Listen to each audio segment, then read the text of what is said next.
আলহামদুলিল্লাহ, আজকে দুপুরবেলা রান্না করেছিলাম আম আর টমেটো দিয়ে টক।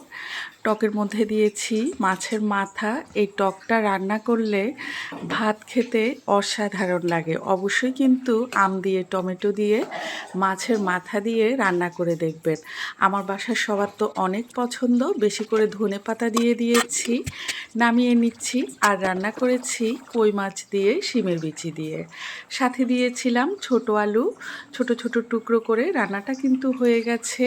উপরে দিয়ে দিচ্ছি ধনেপাতা বেশি করে। এসব তরকারিতে একটু ধনেপাতা বেশি করে দিলে কিন্তু খেতে ভালো লাগে। আমিও দিয়ে দিয়েছি, সাথে দিয়েছি এক পিস রুই মাছ।